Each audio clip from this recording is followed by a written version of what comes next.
Discover original के मुअज़्ज़ज़ नाज़रीन अस्सलामु अलैकुम। मुअज़्ज़ज़ नाज़रीन ग्राम, आप सुन रहे हैं मसीहा और मैं हूं असद। इससे कबल आप मसीहा की 168 इकसात सुन चुके हैं। अब किस्त 169 मुलाहिज़ा फरमाएं। इसके साथ ही आपसे इल्तमास है कि चैनल को सब्सक्राइब कर लें, बेल आइकन को क्लिक कर लें और साथ ही वीडियो को लाइक करें, शेयर करें और कमेंट्स बॉक्स में अपनी आरा से मुतल्ला करें। आइए दास्तां का आगाज करते हैं।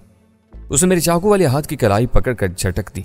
चाकू मेरे हाथ से निकला और उसने टांग चला दी, लेकिन मैं इस वार से साफ बच गया और अगले हिला में नफरत अंगेज अंदाज में अपने होंठ भींचकर मैंने एक मुक्का उसके जख्मी कनपट्टी पर जड़ दिया।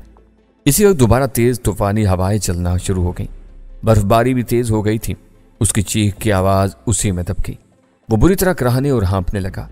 मैंने पै दर पै उसके पेट पर मुक्कों की बारिश कर दी। मैं उसकी हरकत पर तैश में आ गया था। मैं तुम्हें जिंदा नहीं छोड़ूंगा, मेरे भाई के खूनी कातिल, रूमी के मुजरिम। मैं हाँफने लगा।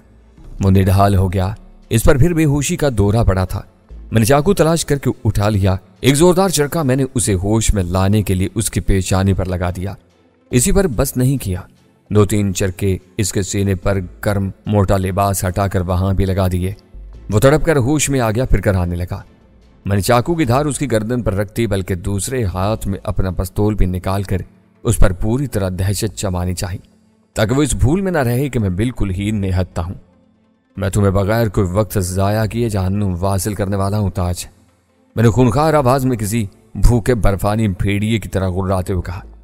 इसे चुप लग गई थी। मुझे बताओ, तुम लोग यहां क्यों और किसके कहने पर आए हो? कहते हुए मैंने जरा तवक्कुफ किया और बोला, याद रखो, मैं और मेरे साथी कई दिनों से यहां मौजूद हैं और सारे हालात से आगाह भी हैं। जवाब दो अब मेरी बात का। हम यहां किसी के कहने पर नहीं आए हैं। हमें यही इत्तला मिली थी कि हम जल्द से जल्द यहां पहुंच जाएं। उसने जवाब दिया। वो सफेद झूठ बोल रहा था। तब फिर तुम छुट्टी करो, मैं गौहर शाह या तुम्हारे इन 2 मर्द औरत यूरोपियन साथियों से पूछ लूंगा। मैंने सफाकी से कहा और इस चाकू को दोबारा थाम कर उस तरह हाथ में अपने पकड़ा जैसे मैं उसे ज़िबा करने वाला हूं। तो मुझे आधा पहले ही मार चुके हो, मेरी बात का यकीन करो, वो बोला। आज मैंने इस अकड़ मिजाज और गौहर शाह के टुकड़ों पर पलने वाले कुत्ते के सारे कसबल निकाल दिए थे। शायद उसे मेरे लहजे और जलती सुलगती आंखों से मुतशे वहशत की चिंगारियां फूटती महसूस कर ली थी। मुझे मत मारो, वो कहा, इसका कोई फायदा नहीं। तुम्हारा असल मुजरिम मैं नहीं हूं। मैं तो सिर्फ एक कुत्ता हूं, जरखरीद कुत्ता। जो हुक्म मिलता है वो बजा लाता हूं। उसके लहजे की बेचारगी अपनी जगह, मगर मुझे वो मक्कारी ही महसूस हुई थी। और जो तुमने रूमी के साथ किया, मैं गुर्रा कर बोला, इसका बदला तुम मुझे मर्दानगी से महरूम करके ले चुके हो। मैं अब तक इस जख्म को नहीं भूल सका हूं। इस नुक्स की वजह से मेरा निचला धड़ माजूरी की जानिब माइल है। ठीक है, तुम मेरे मुजरिम नहीं, लेकिन मुझे असल मुजरिमों तक पहुंचा सकते हो। अब आखिरी सौदा करो मेरे साथ। तुम लोग किसके कहने पर यहां आए हो और ये दोनों यूरोपियन मर्द औरत कौन है? अभी मैंने इतना ही कहा था कि अचानक हल्की क्लिक की आवाज उभरी। मैं चौंका। जब तक सर उठाता मेरे सामने कोई लंबी नाल वाला पिस्तौल ताने खड़ा था। सेफ्टी केज वो हटा चुका था और बस फायर करने की देर थी। फ्रीज, इस शख्स ने गुर्राती हुई आवाज में मुझसे कहा। ये उसका वही यूरोपियन साथी था। मैंने बेबसी से अपने होंठ भींच लिए। पिस्तौल और चाकू फेंक दो।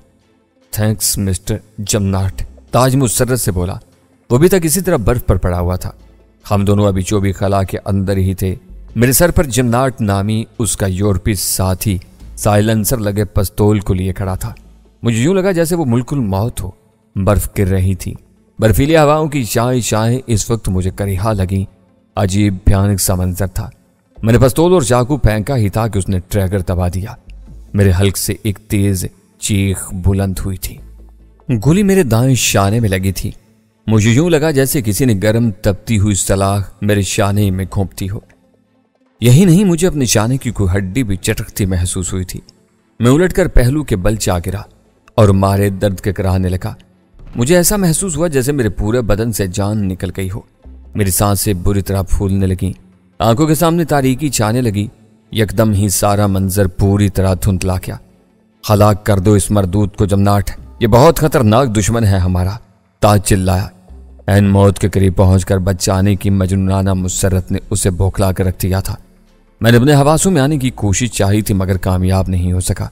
मैंने सर को 2-3 झटके दिए और कुछ देखने के काबिल हुआ तो उस मरदूद जमनाट को हनूज लंबी नाल वाला पिस्तौल ताने अपने करीब देखा।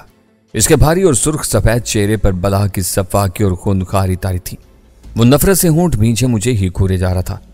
10 साल कहते हुए उसने फिर दूसरी गोली दागने के लिए हाथ उठाया, लेकिन अगला लम्हा मेरे लिए ही नहीं ताज के लिए भी हैरान कुन साबित हुआ। किसी ने साइड से जमनाट पर किसी भारी शय से वार किया था। जमनाट करहा अमेज चीख के साथ गिरा। ताज हक्का बक्का सा आंखें फाड़े इधर उधर तकने लगा। ये क्या हुआ? वो बौखलाकर बोला और फिर उसने हरकत की। इसका इरादा मेरा पिस्तौल उचकने का था, मगर मैं भी अब तक कुछ संभाला ले चुका था, लेकिन इस जैसी तेजी से हरकत करने से कासिर था। मगर जैसे तैसे मैंने उसकी टांग पकड़ ली। वो पिस्तौल उठाने के लिए खिसक रहा था। मदद मदद, मैं चिल्लाया तो खातूम मेरा वही गुमनाम निजात दहिंदा था जिसने जमनाट को न जाने किस वार से ढेर कर दिया था। तभी मैंने सिरे पर एक गोल मटोल सा साया लपकते देखा। उसने झुककर जमनाट के करीब उसका गिरा हुआ पिस्तौल उठाकर मेरी जानिब उछाला। वो मेरे नजदीक आकर गिरा। ताज की टांग छोड़कर मैंने हिम्मत के साथ पिस्तौल उठा लिया। दायां शाना जख्मी होने के सबब मेरा दायां हाथ सरदस्त बेदम था। बाएं हाथ से ही मैंने पिस्तौल उचका था। उधर ताज के हाथ मेरा पिस्तौल लग चुका था। बड़ी सनसनीखेज सूरत हाल हो गई। हम दोनों ही लेटे लेटे पिस्तौल लिए गोया पहलू ब पहलू एक दूसरे की तरफ पलटे। उसे मुझ पर फायर करने में बस लम्हा भर ही की देर हुई थी कि मेरे साइलेंसर लगे पिस्तौल ने मध्यम से उजाले में खामोश चिंगारी उगली और ताज की पेशानी में सोराख कर दिया। इसकी आंखें खुली रह गईं। वो वहीं साकित हो गया था। पिस्तौल हाथ से निकलकर फिर जमीन पर लुढ़क गया। मेरे मासूम भाई आदिल के खून और बेरहम कत्ल में मुलव्विस एक और दरीना मुजरिम वासिल जहन्नुम हो चुका था, जो रूमी का भी मुजरिम था। मैंने गहरी हुमकारी खारिज की और उसी वक्त वही गोल मटोल सा साया अंदर दाखिल हुआ। तुम ठीक हो? वो गोंपू था। मैं कह रहा, हाँ मुझे गोली लगी है। तुम मुझे जरा सहारा दे सकते हो? वो एकदम आगे बढ़ा और मेरे करीब आ गया। मुझे सहारा देकर उसने उठाया। पिस्तौल हनूज मेरे बाएं हाथ में दबा हुआ था। गोंपू का रुख चूंकि मेरी जानिब था और मेरा चोबी खला के सिरे पर, तभी मैंने जमनाट के बर्फ पर गिरे बेसुध वजूद में यकलख्त हरकत महसूस की। यही वो वक्त था जब वो अपना सर दाएं बाएं मारता उठ खड़ा होने की सही करने लगा। मैंने होंठ भींचते हुए उसके पिस्तौल से निशाना लिया और ट्रैगर दबा दिया। गोंपू को इल्म ही नहीं हो सका कि उसके पीठ पीछे क्या हुआ। जमनाट एक कर्मनाक चीख खारिज करके दोबारा बर्फ पर गिर पड़ा। शुरीदा सर बर्फीली हवाओं में उसकी चीख दब गई थी। गोंपू भी चौंका कि यह हुआ क्या था। जहन्नुम वासिल हो गया। ये भी बहुत सफाक इंसान था। मुझे जान से मारने पर तुला बैठा था। मैंने हाँफती हुई आवाज में गोंपू से कहा, हम बाहर आ गए। तुम उसकी लाश घसीट कर इसी खला में ले आओ, मैंने कहा और एक टीले का सहारा लेकर खड़ा हो गया। गोंपू ने यह काम भी जल्दी से निपटा दिया। चौबी खला के अंदर बर्फ थी। मुझे यकीन था कि आज होने वाली बर्फबारी में यहाँ अच्छी खासी बर्फ पड़ जाएगी और इन दोनों मरदूदों की लाशें बर्फ की कब्र में हमेशा के लिए दफन हो जाएंगी। गोंपू, तुम सराय जाकर मेरी साथी रूमी को ले आओ। इसके पास मेरी मरहम पट्टी का सामान भी होगा। कुछ तुम भी लेते आना, मैंने गोंपू को हदायत दी। वो बोला, फिक्र ना करे, मैं अभी ये करता हूं। वो पलट कर चला गया। मैं वहीं टीले के सहारे टिके टिके बैठ गया और हाँपने लगा। मेरा बायां हाथ जख्मी शाने पर था। वो खून से तर हो रहा था। मुझ पर नकाहत तारी होने लगी। अब तक शायद मैं कुव्वत इरादी के बल पर ही होश में था। अब जबकि खतरा काफी हद तक टल चुका था, मुझ पर गशी तारी होने लगी थी। फिर जगह जगह मेरी आंखों में अंधेरा जाने लगा। मैं एक बार फिर होश व हवास की दुनिया से बेगाना हो गया। मैं वहीं टीले के करीब ही बर्फ पर लुढ़क कर बेहोश हो गया था। मेरे मुंह पर पानी का जोरदार छपाका मारा गया था, यूं जैसे पूरी बाल्टी ही उलटती गई हो। यकबस्ता पानी की छींटों से मैं एकदम होश में आ गया। एहसास जागे तो सबसे पहले मुझे अपने जख्मी चाने की अजियत के दर्द ने बुलबुला कर रख दिया। आंखों में हनूज धुंधलाहट और सर में जरबात लगने जैसी ईंठन महसूस हुई। मैंने सर को 2-3 झटके दिए तो कुछ आवाज बहाल होते ही देखने के काबिल हुआ। मैं बुरी तरह चौंक पड़ा। मैं किसी गांव की अकबी लंबी निशिस्त पर पड़ा हुआ था, जिसके पिछले भाट से खुले दरवाजे के सामने बाहर 3 अफराद खड़े मुझे सख्त नजरों से घूरते नजर आए। वो 2 मर्द और एक औरत थे। इन्हें देखते ही मुझे यूं लगा जैसे मेरा दिमाग किसी बम से उड़ा दिया गया हो। मुझे याद आ चुका था कि मेरे साथ क्या बीती थी। गोंपू को मैंने अंदर सराय में रूमी से मदद के लिए भेजा था, जबकि मैं वहीं जख्मी हालत में एक बर्फानी टीले से टिका बैठा और मारे नकाहत के बेहोश हो गया था। अब ये तीनों शायद ताज और जमनाट को तलाशते हुए रूमी और गोंपू से पहले वहां पहुंच गए होंगे। एक को तो मैं पहचान चुका था, जो गौहर शाह था, जबकि मर्द औरत वही यूरोपियन थे। एक ख्याल आया कि शायद गौहर शाह मेरी असलियत नहीं पहचान पाया होगा। लिहाजा मैं अंधेरे में तीर चला सकता था। कौन हो तुम? मैं कहाँ हूं? आखिर में दर्द भरी कराहट ड्रामा नहीं थी। ज्यादा चालाक बनने की कोशिश मत करो सैफ, गौहर शाह जहरखन लहजे में बोला। मैं बेख्तियार एक ठंडी सांस लेकर रह गया। मैंने देखा गौहर शाह का चेहरा मारिताइश के सुर्ख हो रहा था। उसके हमरा खड़ी वो यूरोपियन खातून और मर्द जो अब डी बर्ग ही हो सकता था, क्योंकि जमनाट तो मेरे हाथों ताज समेत वासिल जहन्नुम हो चुका था। डी बर्ग के बारे में गोंपू ही ने मुझे बताया था, और जवान और खूबरू थी। मर्द जमनाट के मुकाबले में खासा अधेड़ उम्र था। बदबख्त गौहर शाह भी मुझे ताज की तरह पहचान चुका था। तुम डॉक्टर सैफ हो? औरत ने दुरुस्त लहजे में पूछा। मैंने उसकी तरफ देखा। निगाह अकबी पस मंजर पर थी, जहां बर्फ और दरख्तों झाड़ियों के सिवा कुछ नजर नहीं आ रहा था, जिसका मतलब था ये लोग मुझे बेहोशी ही की हालत में अपनी लैंड रोवर में डालकर सराय से दूर ले आए थे। जवाब दो मिस्टर, करख्त लहजे में कहते हुए डी बर्ग ने पिस्तौल निकाल लिया था। मैं एक बार फिर मौत के धाने पर था। इस नाजुक सूरत हाल पर मेरा ज़हन तेजी से काम करने लगा। मैं अपने शानी की तकलीफ भी भूल चुका था। मामला अपनी बका का हो तो कुछ होश नहीं रहता मां सिवाय चांद बचाने की। मेरी असलियत खुल गई थी और अब मैं इन्हें कोई चक्कर भी नहीं दे सकता था। ताहम बोला, हाँ मैं सैफ ही हूं, लेकिन तुम मुझे सराय से यहां क्यों लेकर आए हो?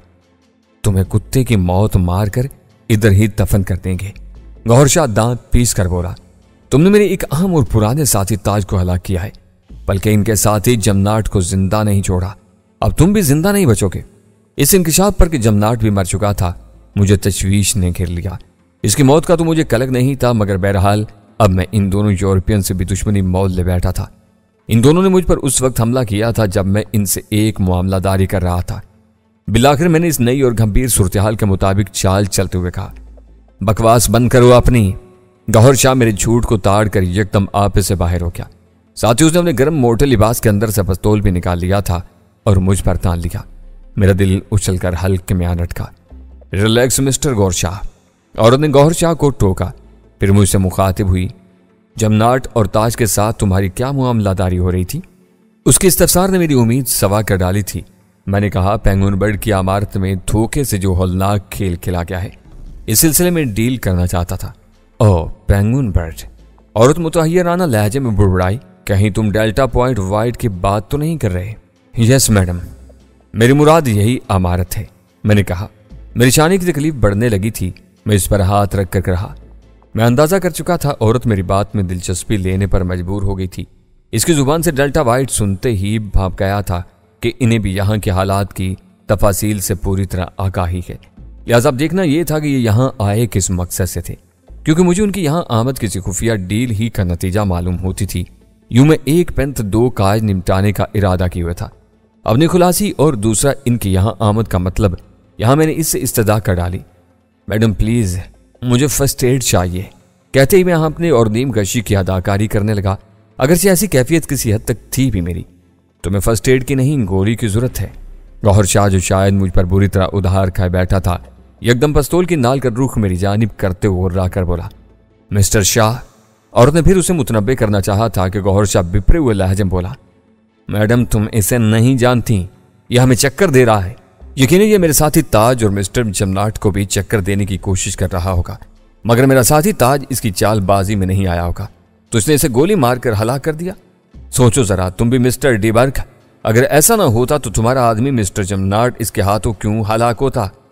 मेरे खिलाफ गौहर शाह की यह दलील मजबूत थी, लेकिन मैं अभी इस मौजू को तूल नहीं देना चाहता था। औरत को मैंने उलझा दिया था, जख्म की आड़ में थोड़ी मोहलत लेना चाहता था मैं, लिहाजा अपनी अदाकारी जारी रखी। अब तो आंखें भी मूंद ली थी मैंने, मगर पूरी तरह नहीं। झुरी बनाकर उनके चेहरों के तासरात और बातें भी सुनने में महव रहा। औरत के बजाय उसका यूरोपियन साथी गौहर शाह से कह रहा था, मिस्टर शाह जैसे मैडम कह रही हैं, हमें वैसा ही करना पड़ेगा। यह अभी हमारे रहमो करम पर है। तुम्हारा साथी नहीं, हमारा भी साथी इसके हाथों हलाक हुआ है, तो भला हम इसे कैसे मुआफ कर सकते हैं? डी बर्ग की बात पर गौहर शाह चुप हो रहा, मगर मुतमईन नहीं था। मैं यही कह रहा हूं, इसे वापस सराय ले जाने की बजाय इधर ही बात कर लो, गौहर शाह बोला, क्योंकि मुझे पूरा यकीन है कि वहां इसके और साथी भी मौजूद होंगे जो सब के सब ही काया और खतरनाक हैं। डी बर्ग ने कुछ कहना चाहा था कि औरत इससे पहले बोली, ठीक है बर्ग, तुम गाड़ी के अंदर मौजूद फर्स्ट एड निकालो और इसकी हालत ठीक करो, हम इसे इधर ही बात कर लेते हैं। काम की बात मालूम हो सकी तो ठीक, वरना इसे इधर ही गोली मार देंगे। बिलाखिर गैर मुतवक्का तौर पर औरत ने गौहर शाह का मशवरा मान लिया था, यह शायद उसकी जमनाट के मेरे हाथों हलाकत की मजबूत दलील देने के सबब हुआ था। औरत ने उसकी बात की तायद कर डाली थी। अब मुझे अपनी जान बचाने के लिए कोई तदबीर करना थी। थैंक यू मैडम, आपने मेरी बात की तायद करके हम सबको खतरे से बचा लिया। गौहर शाह यकदम खुश होकर बोला। टीबर्ग ने फुर्ती का मुजाहिरा किया था। महनूज अकबी खुली नशिस्त पर निढाल से अंदाज में पड़ा था।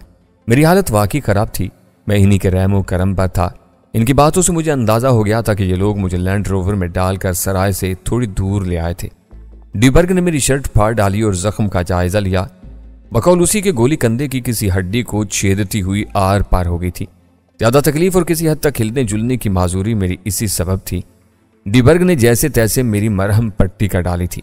सर्दी के सबब खून यूं भी बहना कम हो गया था, मगर मरहम पट्टी के बाद वो भी मुकम्मल तौर पर बंद हो गया था। चलो मिस्टर, अब साफ साफ बताओ, तुम हमारे साथियों से क्या डील करना चाहते थे? तुम्हें यहाँ के हालात के बारे में क्या इल्म है? याद रखना, तुमने कोई चालाकी चलने की कोशिश की तो इधर ही मौत के घाट उतार दिए जाओगे, और तुम्हारे साथी जो सराय में छुपे बैठे हैं वो भी नहीं बचेंगे। औरत ने मुझे धमकी देते हुए कहा। मैं होले से कराह कर बोला, पानी, मेरा हल्क सूख कर कांटा हो रहा है। आवाज तक हल्क से बरामद नहीं हो पा रही। औरत ने टीबर्ग को इशारा किया। उसने पानी की रबड़ वाली बोतल मेरे मुंह से लगा दी। कई घूंट पानी पीने के बाद मेरी हालत काफी हद तक संभलने लगी। जमनाट समझदारी से काम ले रहा था। बिलाखिर मैंने चालाकी से औरत और टीबर्ग के साथी के लिए तारीफी जुमले अदा करना जरूरी समझे, मगर इसका साथी ताज इसी की तरह अकड़ मिजाज और इंतकामी रवश इख्तियार किए हुए था। मेरी कोई बात सुन ही नहीं रहा था। हालांकि मैंने उसे समझाने की भी कोशिश की थी कि इस वक्त सूरत हाल पहले जैसी नहीं रही है। सिंडिकेट को इसकी आला क़यादत समेत एक सोची समझी साजिश के तहत हाईजैक कर लिया गया है। मैंने उसे यह भी बताने की कोशिश की थी कि अब गौहर शाह समेत तुम लोगों की कोई हैसियत नहीं रही है इस सिंडिकेट में। दरमियान में अचानक गौहर शाह जहर खान लहजे में मेरी बात काटते हुए बोला, तुम हमारे इतने हमदर्द कब से बन गए? तुम्हें तो खुश होना चाहिए था कि सिंडिकेट में फूट पड़ गई, क्योंकि तुम और तुम्हारे साथी खुद इस सिंडिकेट की बेखूनी के मिशन पर निकले हुए थे। मेरी बात पूरी होने तो मैंने कहा। तब ही अंग्रेज औरत ने गौहर शाह की तरफ देखते हुए प्लीज गौहर शाह कहा, तो वो एक गहरी सांस लेकर चुप हो गया, लेकिन गम और गुस्सा उसकी आंखों और चेहरे से मुतरश्शे था। मैंने दोबारा कहने शुरू किया, एक बीमार और करीबुल मर्ग बड़े की जगह पर किसी दूसरे चौथे बड़े का इंतखाब पॉइंट डेल्टा वाइट जैसे दूर दराज सर्द मकाम पर अमल में लाया जा रहा था। कई नाम पेश हुए थे, जिनमें शंकर चांकिया, भोलानाथ और गौहर शाह के नाम शामिल हुए, लेकिन दरमियान में T3 और T4 सीरीज का संगीन मामला खड़ा हुआ। फिर शंकर चांकिया और जसवंत की जाती लड़ाई, भोलानाथ और गौहर शाह का चौथा बड़ा बनने के लिए आपस में गठजोड़, ये सब आला क़यादत तक इनके मुखबरों के जरिए पहुंच चुका था। इसी को बुनियाद बनाकर सिंडिकेट में असर और सूख रखने वाले एक इसराइली यहूदी ने, जो इन 4 बड़ों में शामिल था, सिंडिकेट के करीबी और बासर लोगों को अपना हम ख्याल बनाकर 4 बड़े की बजाय 1 मैन की बुनियाद गासबाना तरीके से रख डाली, और यूं पेंगुइन बर्ड में धोखे से खुफिया तौर पर एक खौफनाक खेल खेलते हुए बाकी 3 बड़ों को भी हलाक कर डाला गया। मैं यहाँ सांस लेने के लिए रुका। यूरोपियन मर्द औरत बड़े गौर से सन्नाटे किसी कैफियत में मेरी बातें सुन रहे थे। मेरी अकल सलीम यानी कॉमन सेंस से चीख चीख कर कह रही थी कि 4 बड़ों का हामी और 1 मैन बास का शदीद मुखालिफ गिरोह यही है, और इसी सिलसिले में ये लोग यहाँ नाजिल हुए होंगे। इन्हें किसी तरह अंदर के हालात का इल्म हो क्या होगा। हो सकता था ये और ऐसे ही मजीद सनसनीखेज इंकशाफात आगे चलकर मेरे सामने आने वाले थे, जबकि अभी तो 8वीं लाश के गायब का पुरस्रार मामला भी दरमियान में था। ये मेरा तजिया था जो कभी गलत साबित नहीं हुआ था। आखिर तुम लोग इससे वो बातें क्यों सुन रहे हो जो हमें पहले ही से मालूम है? गौहर शाह फिर चुप नहीं रह सका और बिलबिला कर बोला, क्योंकि वो मेरी चालाकी भाप गया था कि मैं अपनी मालूमात के जरिए इन पर अपनी धाक बिठाकर दरपर्दा मोहलत चाह रहा हूं। इससे आखिर ये क्यों नहीं पूछा जा रहा है कि हमारा हमदर्द कब से होने लगा? इस बार यूरोपियन मर्द औरत ने गौहर शाह की बकवास सिरे से सुनी अनसुनी ही कर डाली और टीबर्ग मुझसे बोला, तुम और अंदर के बारे में क्या जानते हो? इसके सवाल ने मेरे क़यासात को दुरुस्त साबित कर डाला। अब मुझे फौरी मौत से निजात और कुछ मोहलत दरकार होने की उम्मीद है चली थी। मैंने फिर एक्टिंग शुरू कर दी और नीम गशी की हरकत और सकनात जाहिर करते हुए कराने लगा, इसे फौरन कैंप ले चलो। और ने जैसे हुक्म सादिर कर दिया। गौहर शाह बुरी तरह तिलमिला रहा था। इधर मैं आर्जी तौर पर सही अपने मकसद में बहरहाल किसी हद तक कामयाब हो गया था, लेकिन औरत के कैंप वाले जिक्र पर मैं चौंका था। क्या इन लोगों ने भी कोई कैंप बना रखा है? मगर कहाँ? इस सनसनीखेज हालात और कशाकशी के बाद हमारा सफर शुरू हो गया। ये लोग मुझे अपने किसी कैंप ले जा रहे थे जिसने मुझे तशवीश में मुब्तला कर दिया था।